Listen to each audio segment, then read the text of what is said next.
Sejam muito bem-vindos a mais um Músicos Essenciais. Olha só, o programa de hoje, gente, eu finalmente consegui trazer um cara que, pô, ele é tipo um ícone da nossa música, um ícone do jazz brasileiro. Tá aqui Leandro Cabral. Muito obrigado, meu velho. Seja muito bem-vindo. Como é que você tá, negão? Que alegria te ter aqui. Finalmente, hein? Que delícia, cara. Como é difícil conseguir agenda com esse cara, gente. Você tá louco. Eu sou seu fã. É um prazer estar aqui. Que uma isso, alegria você tá mesmo. louco. Obrigado, mano. Obrigado, mano. Obrigadão por estar aqui. Cara, vamos começar falando dos seus discos. Tô no começo Então, ainda, tá, né? tá Não no tem começo, tanto disco ainda. Mas então, eu já quero saber disso justamente porque eu tô nesse processo agora. Eu entrei nesse processo da música autoral. Da hora. Pô, ainda mais se tratando do nosso país, né? Não quero ficar aqui falando mal do Brasil, mas a gente sabe o quanto é difícil viver de música do Brasil, ainda mais sendo instrumentista, né? Quando vira essa chavinha do instrumentista, que ele também é artista, né? Que tem isso, né? A gente tem essa luta aqui, né? Porque geralmente o instrumentista é visto como um funcionário, né? Tipo isso. Mas na verdade a gente também é artista, né? Só que tem que virar essa chavinha. Quando foi que virou essa chavinha pra você? Você sempre teve, já faz parte da sua formação? Como que foi isso pra você? Puxa, eu não sei quando foi isso, cara. Faz alguns bons anos, mas não dá pra falar que desde sempre, né? Sim. Eu sei que a ideia de construir uma carreira, ela talvez tenha, pensando agora, tenha acontecido na faculdade. Olha só. Né? 18 anos, 19... A ideia de querer tocar em teatros, querer fazer a própria música, estudar a obra de grandes compositores, seja da música clássica ou do jazz. Eu acho que o lance da facu abre a mente justamente por causa dos caras que você estuda, né? Por causa das referências, né? Eu acho que abre a mente nesse sentido também. Mas assim, demorou muitos anos, né? Porque fui gravar meu primeiro disco com 32 anos, né? Caramba. Então de 18 para 32. Mas 32, mas com essa cara de 25 que você tem? Como assim, cara? Eu tô com 34 agora. 34? Então, demorou muito tempo. E eu até neguei algumas possibilidades de gravar antes. Sim. Tive convite de uma gravadora uma vez para gravar e não topei porque eu não me sentia maduro. É mesmo? Você achou que não era o momento? Não era o momento, Então... eu preferi, falei, não, eu ainda não sei exatamente o meu caminho, né? Não que eu saiba pra caramba agora, né? Mas você leva um tempo, né, pra se direcionar nesse sentido. A princípio você precisa investir muito, né? É muito tempo investido pra compor, energia, pra estudar, energia. Como desgasta, né? Quando eu paro pra trabalhar nas minhas coisas, cara, parece que eu apanhei, velho. Porque você tá dando a cara a tapa pro mundo, né, no final das contas. Eu acho que, pelo menos pra mim, eu sinto isso em outros músicos, amigos, e lendo das biografias, isso parece ser um lugar comum. É um tônus emocional que você precisa desenvolver pra falar, bicho, essa é a minha opinião. Né? Você precisa ter essa opinião, né? Isso quando você tem... bom senso, né? Porque tem uma galera que não tem bom senso e sai dando opinião. Pra caramba, fala demais. Tem gente que fala demais. Eu não tô falando dessa galera, mas quem tem esse bom senso fala, caramba, o Hancock já existiu, o Jazz já existiu, o Ivan já existiu, o Beethoven já existiu, você fala, o que você vai falar numa história O que eu tenho a dizer, dessa? né? O que eu tenho a dizer? Então, inicialmente você fica muito intimidado. É verdade. Né? A história da arte, a história da música, inicialmente ela parece mais intimidar do que te incentivar. Então eu tive que, com o tempo, ir falando, bicho, não, mas calma, eu preciso criar uma singularidade. Qual é a singularidade que eu tenho, se eu tiver, de fato, para criar? Porque eu não acho que ela está criada, eu acho que ela está em desenvolvimento, né? Mas para você se permitir começar a criar essa singularidade, eu acho que é um processo emocional, psíquico, de autodesenvolvimento, autoconhecimento. É uma aventura que você precisa topar fazer, né? Total. E que você pode se dar mal, né? O risco do fracasso, ele existe. Eu diria que tá meio a meio, né? Meio a meio. Mas o medo 50. Ele acaba te... todas as dificuldades, né? Financeira, de grana, de correria, não sei o que, de um lado. E do outro tem essa questão do medo, né? Tipo, mas será mesmo? Eu não tô sendo prepotente, né?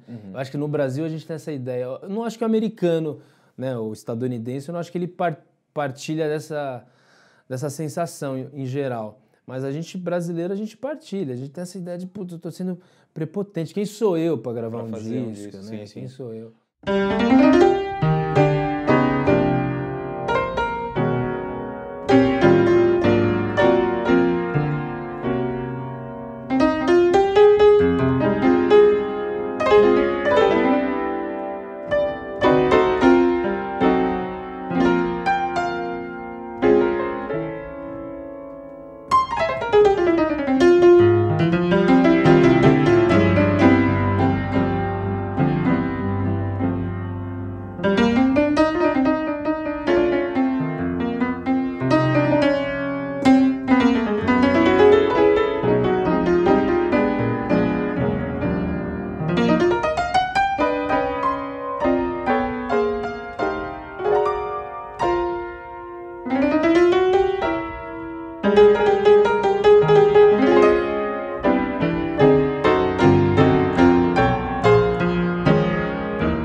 Agora, analisando a sua história inteira, do primeiro disco pro segundo foi rápido, então.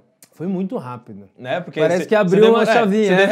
Eu falei de virar a chavinha. Você demorou 32 anos e aí, de repente, em 2 anos você já meteu mais um e agora autoral? Porque o primeiro não é autoral, né? O primeiro não é autoral. Quer dizer, no jazz, uma vez que o jazz ele partilha da ideia de que o instrumentista é co-compositor... É verdade. Né? Porque eu gravei só standards já conhecidos, tanto americanos como brasileiros. Mas os impros são seus, né? Não só os impros, né? Por exemplo, eu gravei Corcovado do Jobim. O jeito que eu toco o Corcovado, que não só eu, mas o trio, né? O Cidiel e o Vitor tocam comigo, é muito peculiar. A gente muda a melodia, a gente muda a forma, a gente come compasso, bota compasso. Não como desrespeito à composição, longe disso. Na verdade, é a apropriação da tradição da canção dentro de uma perspectiva jazzista instrumental contemporânea, digamos assim. Então, o Corcovado não fui eu que compus, obviamente, mas o Corcovado que está no disco... É autoral. Participa dessa ideia, né? Sim.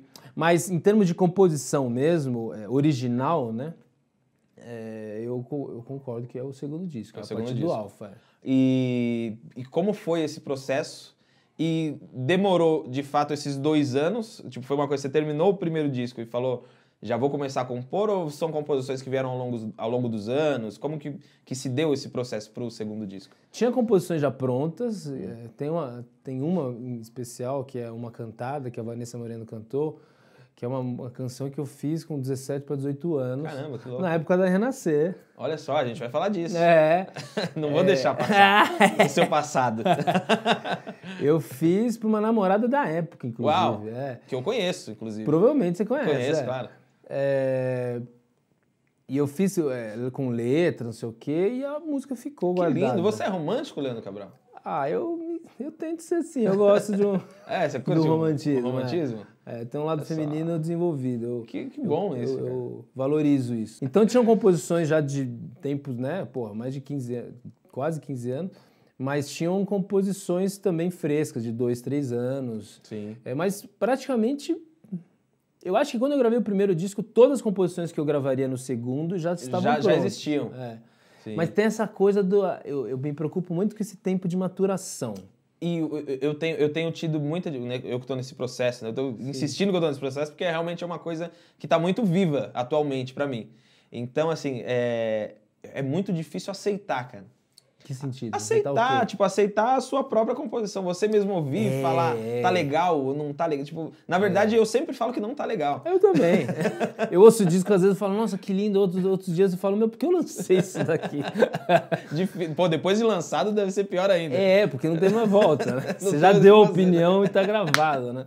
Tá registrado. Eu acho que a força do fonograma, né? A força do registro histórico que o CD tem e que hoje os vídeos do YouTube têm. É verdade, hoje é tudo muito forte, né? Então, não sei se é tão forte assim. Eu considero como forte. O registro histórico eu acho muito forte. Mas o fato de ter... Eu acho que foi um pouco banalizado essa coisa, sim, também. Né? É verdade. Tem os dois lados. O YouTube lança... Tem gente que lança qualquer coisa no YouTube, no Instagram, no Face, não sei o quê. Perdeu um pouco, acho que a força da obra. Na verdade, ficou descartável, né? Ficou descartável. E passa muito rápido. Né? É tipo assim, eu lanço um hoje, mas se você lançar um amanhã, acabou o meu de hoje. O de hoje já foi esquecido. Já foi, você nem lança mais álbum, você lança single. A moda é lançar single, né? Single. Eu acho que tem prós e contras disso, né? Mas, de qualquer forma, é um registro histórico. Sim. Né? Mesmo ele sendo descartável, alguém que te procurar lá, vai estar lá. É uma opinião sua. Que já foi dada. Né? É uma construção que você fez. Então eu me preocupo com a questão da maturação, né?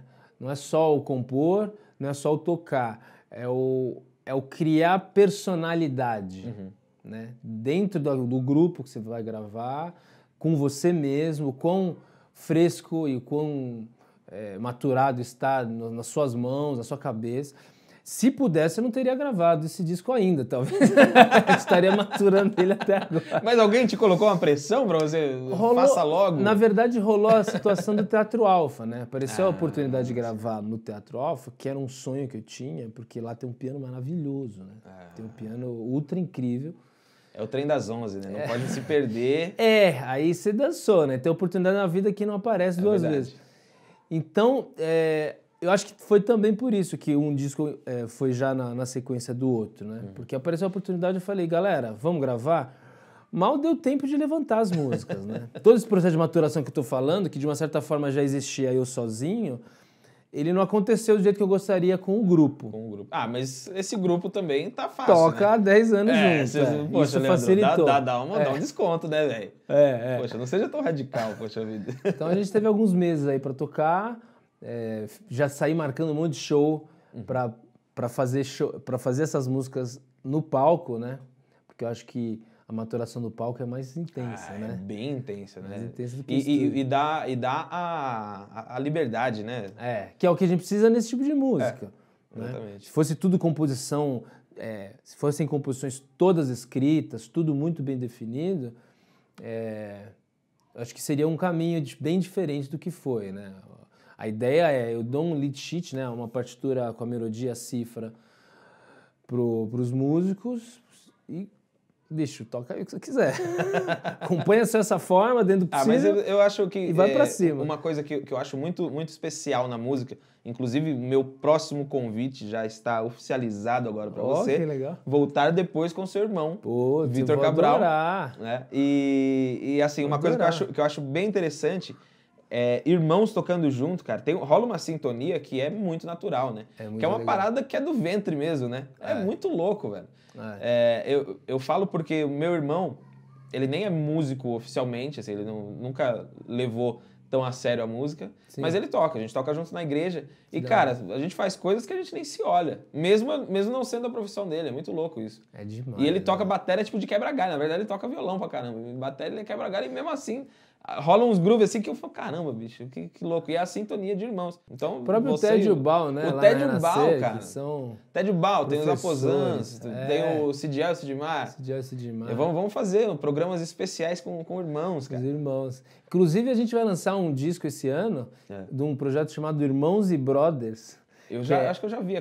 Tem o Daniel, meu irmão, e o Cidiel e o Sidmar. Ah, o Cidiel e o Sidmar. Não, mas tem alguma coisa com o Daniel de Paula também? Não, esse é o Daniel de Paula e a Irmandade. Ah, a Irmandade, é outra parada. Outra parada. É um projeto dele, do Daniel. Entendi. Mas esse Irmãos e Brothers é uma brincadeira de dois irmãos, né? Sim. 4 irmãos, Quatro irmãos. E a gente vai lançar esse ano. Já tá gravado, teve participação do Proveta, que louco. Wilson Teixeira, do Mihanovic. Tá gravado já? Tá gravado, então é só esperar. Tá masterizando, Então, gente, só esperar um pouquinho que já vai estar aí. Fica de olho aí que daqui a pouco tá Bom aí. Demais. Olê, agora me fala uma coisa. Esse disco, o Alpha, é isso? É o segundo disco? É o segundo. Chama Alpha, mas é o segundo. Isso que eu ia falar. Por que o Alpha chama segundo? Por causa do teatro. Por que o segundo chama... sim, por causa do teatro. Certo. Ele recebeu um prêmio, foi um sucesso, né? Recebeu o prêmio 5 estrelas no site All About Jazz. Foi selecionado na lista dos 10 melhores discos de 2016 pelo crítico musical Carlos Calado e recebeu menção honrosa. Foi um completo sucesso. Eu acho Como que eu isso tô aconteceu, feliz, cara? Não sei o que é um sucesso, né? Sucesso é ter lançado, né? Acho que conseguir lançar o disco e se sentir minimamente realizado com o disco, eu acho que esse é o sucesso principal. E aí a assessora de imprensa fez o trabalho dela, né? Mandou para uma galera no mundo e teve uma galera que gostou, né? Graças a Deus teve resenha, eu acho que de todos os continentes, e ainda cara. está tendo, né? De todos os continentes. Esse All About Jazz é um dos principais sites de jazz no mundo, né? Então, o próprio... o jornalista que escreveu, ele me procurou no Facebook depois, super simpático, mandou mensagem. Podemos dizer que você está atingindo o objetivo, então, né? Puxa, do ponto de vista comercial, isso é muito importante, né? A gente sabe, né? E tá com alguma gravadora? Esse disco foi lançado digitalmente pela Universal Music. Sim. Então isso também deu uma força, né? Então tá em todas as plataformas digitais. E o físico eu já tinha prensado, antes de fechar com a Universal, eu já tinha prensado o físico. Então o físico é comigo, né? Já vendi algumas levas do CD físico pro Japão. Lá eles gostam muito de CD físico. Né? E nós que somos assim, né? Eu, apesar de ser bem mais novo que você... Muito, uns 15 anos talvez. Né? Muito mais novo que você. Eu sou um cara que gosta de coisa velha. Sou saudosista pra caramba. Não sei se você é também. Porra, muito. Muito, né? A Somos gente novos velho, velhos, né? Somos novos velhos. Você não pensa assim em fazer a parada LP? Puta, quero muito fazer LP. Talvez no Japão role. É mesmo, que massa. Talvez lá role. Qual que será o processo? Será que é mais complicado assim o processo de... Eu acho que é caro, na verdade. Com certeza. Principalmente aqui, né? É um processo caro porque é pouca prensagem, né? Você não vai ter um retorno financeiro. É o lance da realização pessoal mesmo, né? A gente gosta dessa singularidade. Faz um só pra você, cara. E pra mim. Pra você? Pra você e pra tá mim. bom, pronto. Pensa dois. Vou pensar 2. E um pra minha mãe, né? 3. É verdade. Poxa vida. E é fogo, isso é uma questão interessante, né? Porque a gente gasta, na hora de gravar, se você quer gravar bem, né, com um instrumento de qualidade, num puto estúdio, não sei o quê, isso é muito caro, né? Muito. Principalmente se você está fazendo sozinho, né, que foi o meu caso. Eu vendi meu carro para fazer o disco. Uau. Então, era realmente, falou, putz, pintou essa oportunidade de gravar num teatro desse, vamos fazer o melhor possível dentro das condições financeiras. Então, falou, vai o carrinho... E aí você pensa na microfonação, você pensa em tudo, né? No cara que vai fazer o áudio. Levei o Adonias, que é um grande amigo meu de Estúdio Arts. Nunca deixo de fazer propaganda dele, porque esse cara é demais, é um parceiro. Ele levou cada cabo que foi gravado, ele levou pra lá. A gente só usou a tomada de lá. Aí se grava um vídeo, que inclusive os vídeos, eu tenho um canal no Vevo, que a Universal me deu. Que demais. Então já foi lançado um, e serão lançados esse ano mais 4 ainda. Então, todos do disco. Do disco.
Cara, vamos falar um pouco de passado agora. Então vai. Vamos meter umas fogueiras aqui? Vamos. Eu te acompanhei, né? Com toda a nossa diferença de idade. Picareta, né?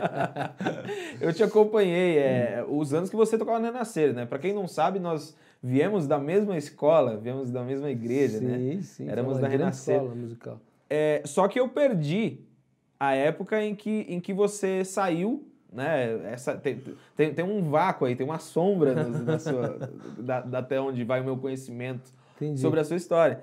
Então, assim, eu queria entender em que momento que você definiu o seu estilo musical, né? Em que momento que você falou, não, eu vou seguir esse caminho, porque o church acaba sendo pop. Né? Sim. A gente tá ali, né? Tocar na igreja é o lance meio. Você toca meio pop, meio toca de tudo, de vez em quando pinta uns axés. A igreja acaba pintando essas paradas. Então, tipo, em que momento assim que você deixou. É meio baile, né? É meio baile, igreja é meio baile. Apesar de. Eu posso dizer que vai pelo menos 60%, 70% é americanizado. Sim. Né? E aí o resto que sobra. Depende da igreja, né? Depende da igreja. Porque eu já fui da Assembleia de Deus, bem quando eu tinha 12 anos, que o pastor levava um triângulo, uma sanfona e rolava uns forró, depende da igreja. Eu quis dizer do lugar que a gente estava. Sim, assim, né? sim. Então acaba sendo bem americanizado e aí o que sobra é o bailão, né? Aí rola, de vez em quando rola um sertanejo, rola um pagodinho. Depende do artista que tá passando pela igreja. Depende da época. Depende da época. E aí, em que momento, assim, que foi que você foi à faculdade que abriu sua mente, assim? A decisão de estudar, ainda. O que foi? Quando eu entrei na Fundação das Artes, eu e meu irmão, a gente ganhou bolsa lá, uma escola de música em São Caetano. A gente tava Durango pra caramba. Aí minha tia falou, tem essa escola que é meio que o governo que banca, não sei o quê, é muito barato, mas mesmo essa grana a gente não tinha, né? Aí a gente foi lá, conseguiu. Eu acho que lá foi quando eu comecei a pensar, putz, eu quero virar músico.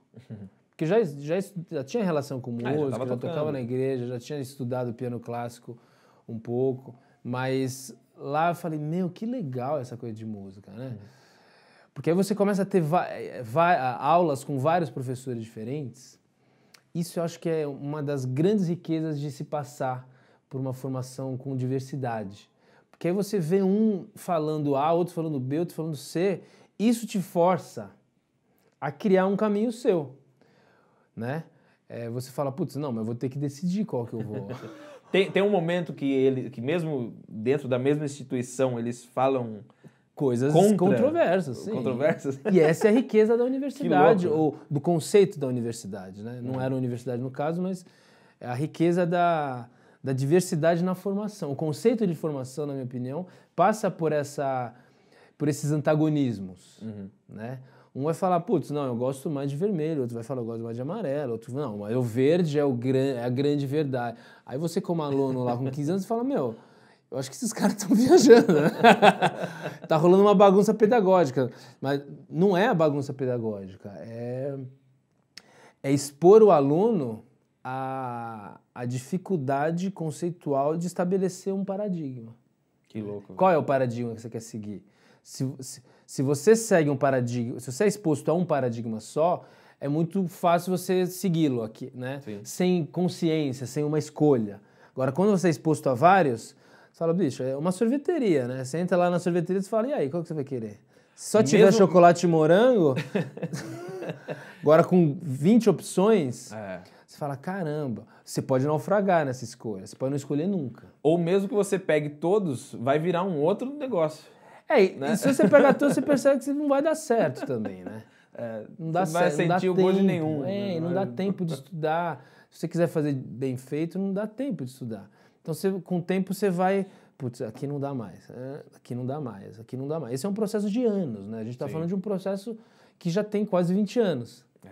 Que loucura, né? Entendeu? De escolha. E eu ainda não me acho bem resolvido musicalmente. Acho que tem uma série de questões que... mas você trilhou um caminho. Sim, tem um caminho trilhado, sim, mas que tá em constante construção. Assim como eu. Assim como eu. Eu até, erroneamente, talvez...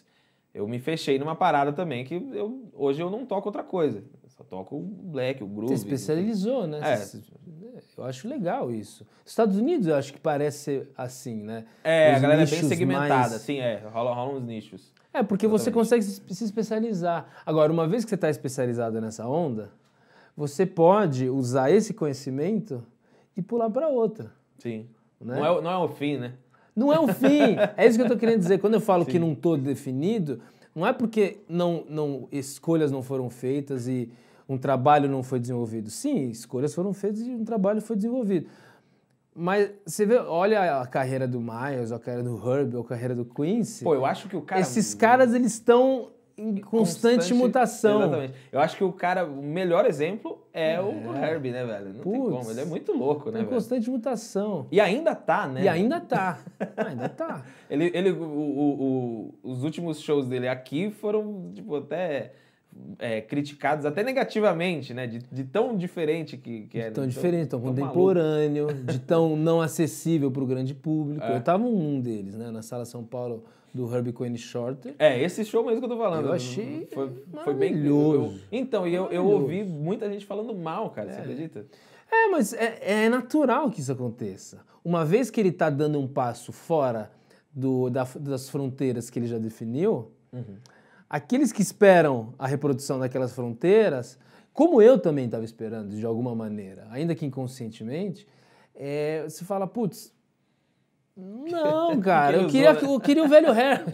Já tá tão bom, não tem como melhorar mais, né? A gente pensa sempre assim.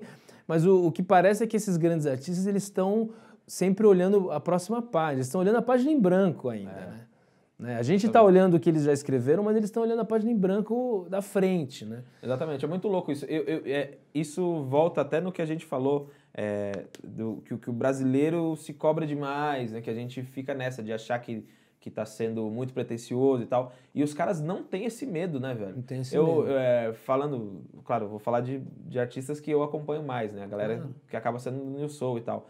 Tem uma artista que eu gosto muito que é a Jill Scott. Putz, Ela é demais, né? Ela, cara, não tem um show igual ao outro.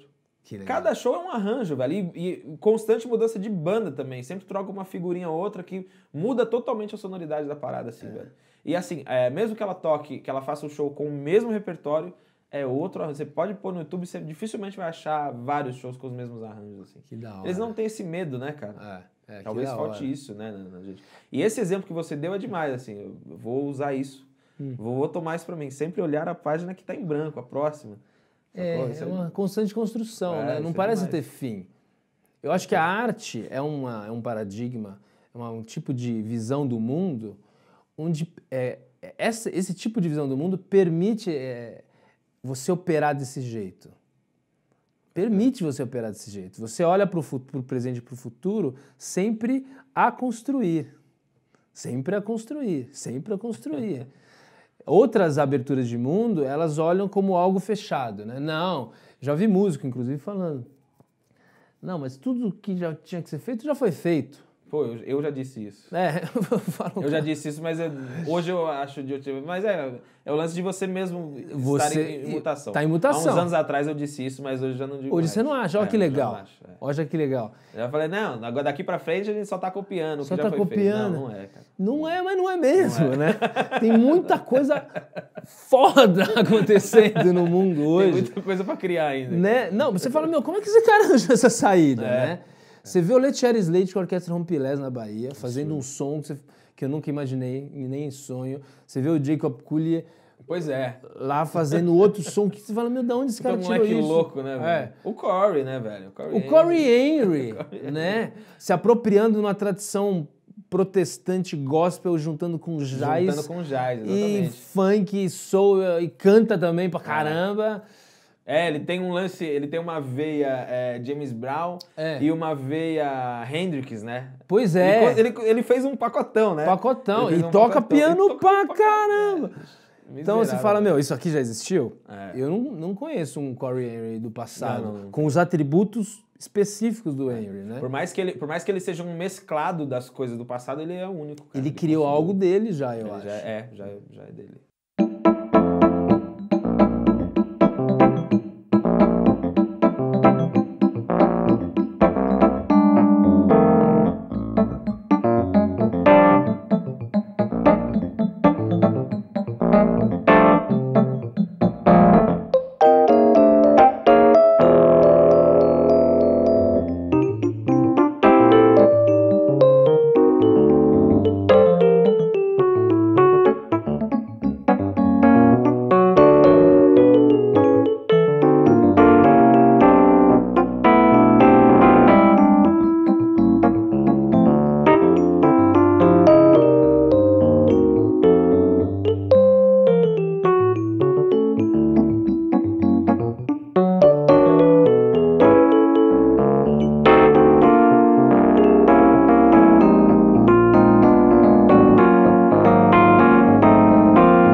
falando nessa pluralidade toda e essa parada toda, como que se deu a sua relação com o yoga?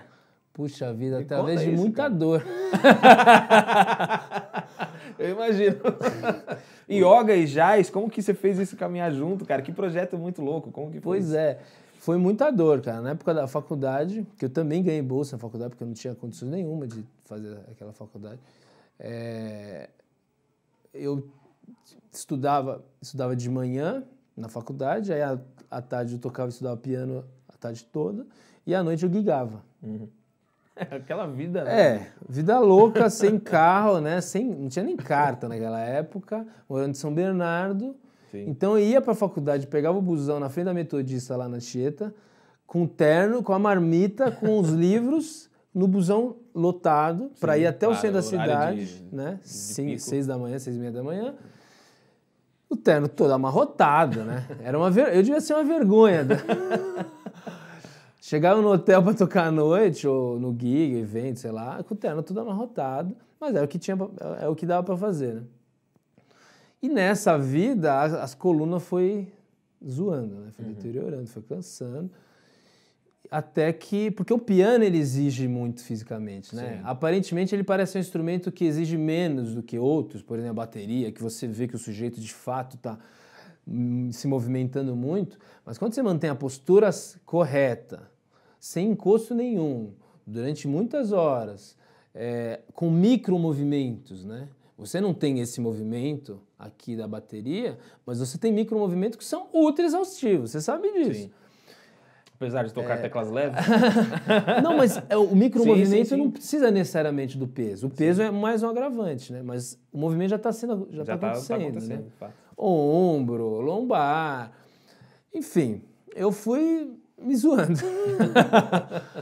Até que um amigo me falou, por que você não faz... Não, aí eu viajei pra Tailândia, fui tocar na Tailândia. Eu ia te perguntar da Tailândia, cara. Eu achei que seria um próximo assunto, mas já faz. Eu conheci o yoga lá, na verdade. Ah, entendi. Eu fui tocar com uma cantora lá. Você ficou muito tempo. Não, foram 3 meses só. 3 meses? Pô, 3 meses é um bom tempo, Mas tocando fixo, então no hotel lá. Então você foi lá. pra gigar na Tailândia? Fui pra gigar. Ah, eu ia te perguntar se era estudo, o que era. Eu lembro de quando você foi. Você lembra? Lembro, eu fui com uma cantora tocar música brasileira. E aí lá ela fazia yoga, a Dani Rezende. Ela fazia yoga. E eu falei, putz, eu vou ver qual é que é, né, dessa yoga aí.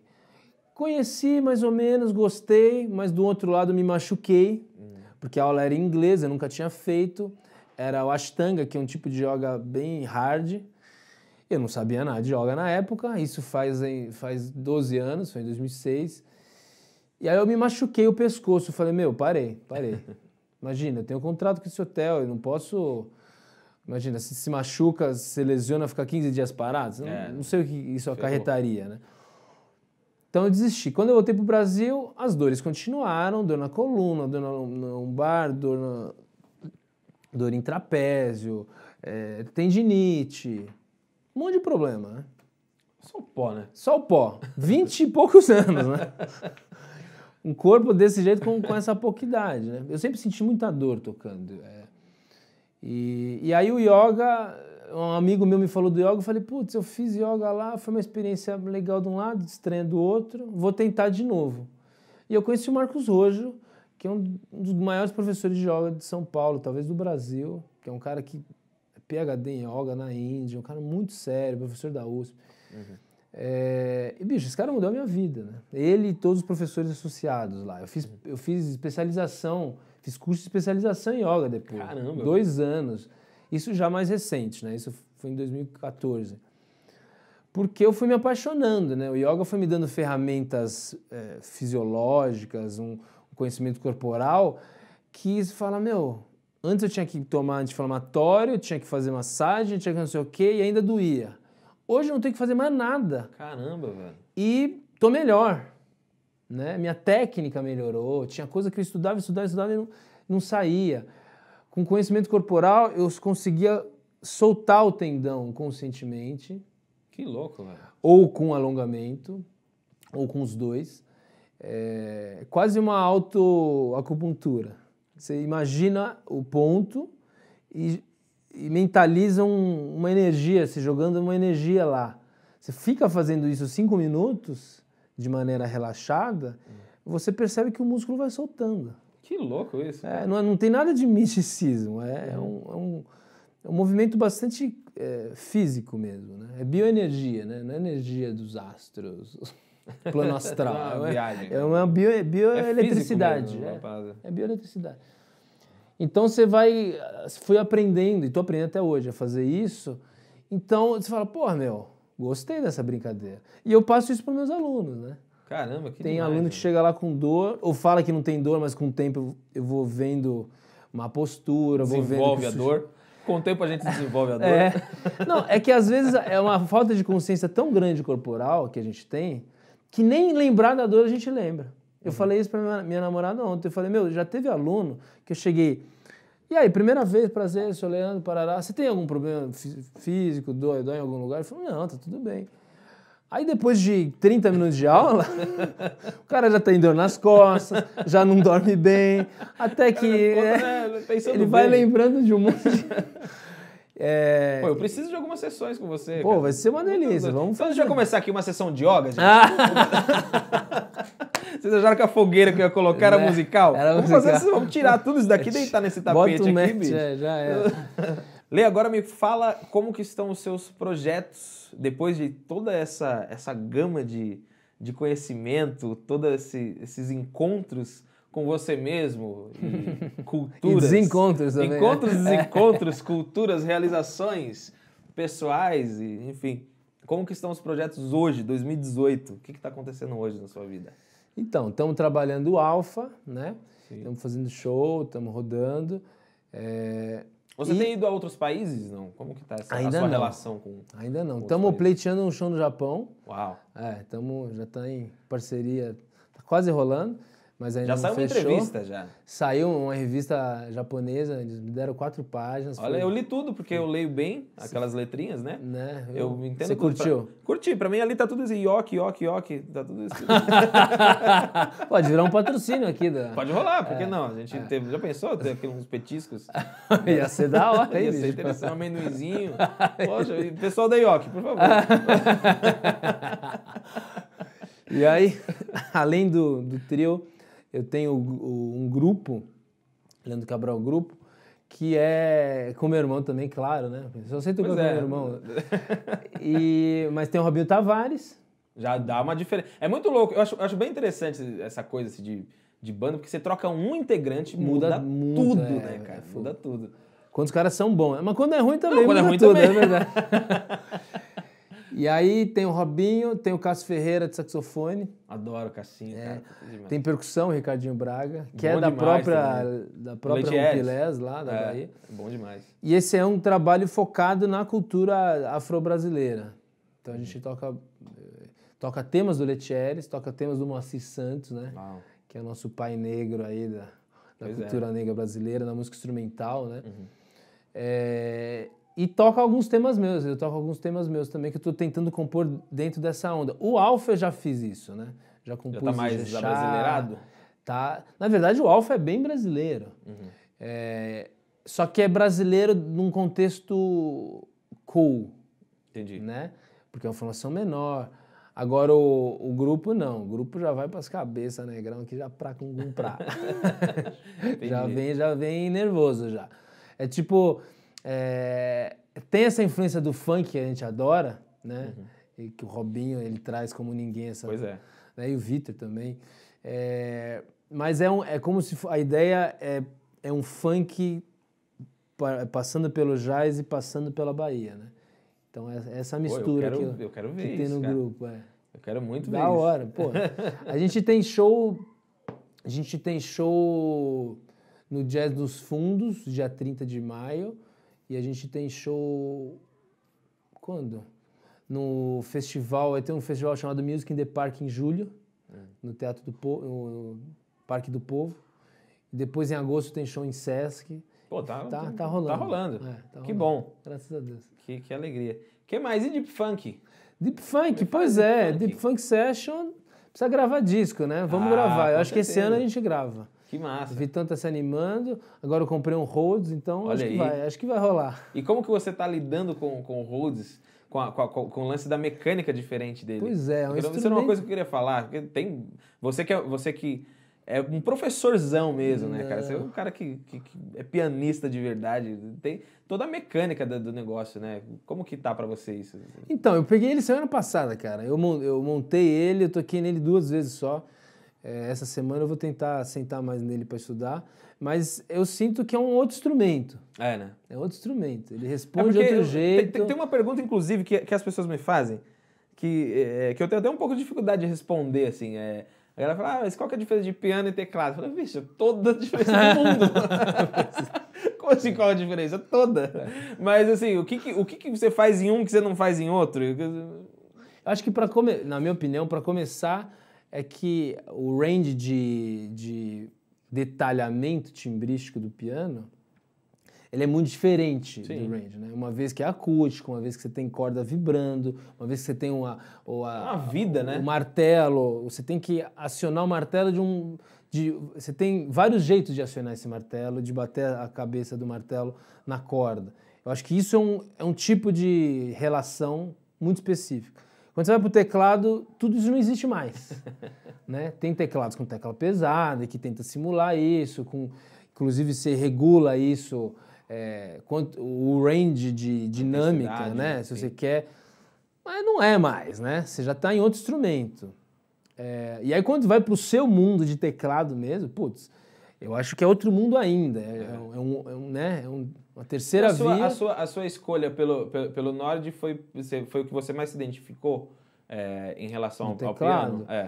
Eu acho que a Nord ela tem uma característica de purista, né? De tentar chegar no timbre o mais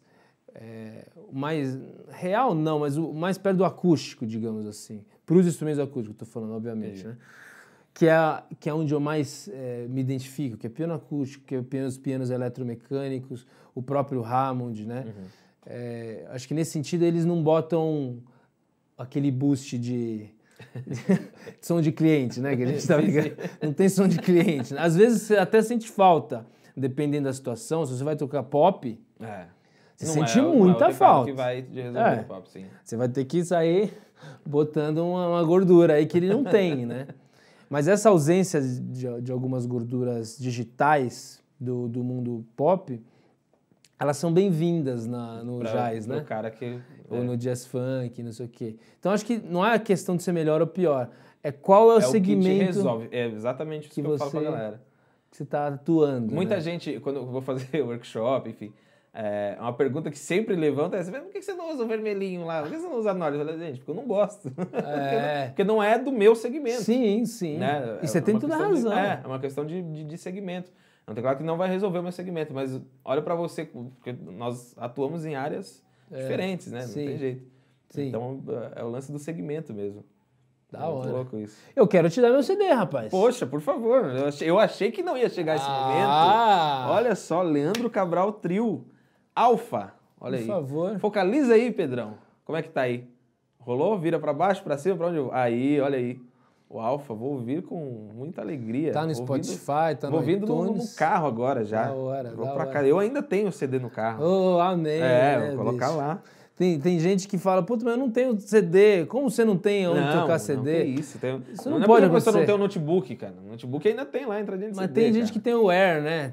Aí não tem mais. Não tem mais, né? É fogo, cara. Eu tenho um Discman, pra você ter uma ideia. É mesmo? Faz uns 2 anos que eu comprei um Discman.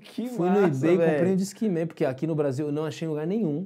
É mesmo? Você teve que comprar no eBay? Não deve ter. No Mercado Livre não tem? Procurei, na época eu não achei. Que loucura, Fui no eBay, importei um Discman, bonitão, novinho, veio na caixa. Cara, deve ser Tirei demais. anos 90, né? Tirei aquele Discman assim, eu boto os CDs, boto um puta fone nele e, pô, felizaço, ando pela casa, tipo, lavo louça. Fazendo academia, assim, de Discman. E aqui, pra não pular, né? Pra não pular o CD, né? O cara tem um maior cuidado aqui, ó. Tipo... Não, mas não pula, pô. Tem o G-Shock lá. Eu já Quantos anos você tem, pô? Bom, enfim, deixa pra lá.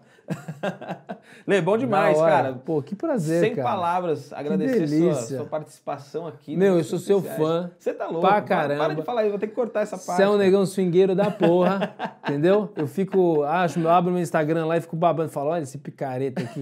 preciso dar uma estudada nisso aqui, cara. Não, eu que preciso dar uma ligada lá pra ele Você me passar. tá louco. Onde é que é a sua fonte? Me fala. Que me isso, conta, cara, não quais tem são seus essa, não. segredos? Segredos é que eu queria ter sido baterista e meu pai não deixou. Seu Moisés, seu Moisés. Essa é a sacada. Aliás, um abraço pro seu Moisés. Um abraço pro meu pai. Eu tô com meu pai todo dia, mas um abraço pra você. Lê, obrigado. Sem palavras. Obrigado, cara. Você elevou o nível desse programa mais uma vez. Obrigado, tamo juntas. Vamos tirar uma onda? Vamos? Então vamos, agora. uma fogueirinha.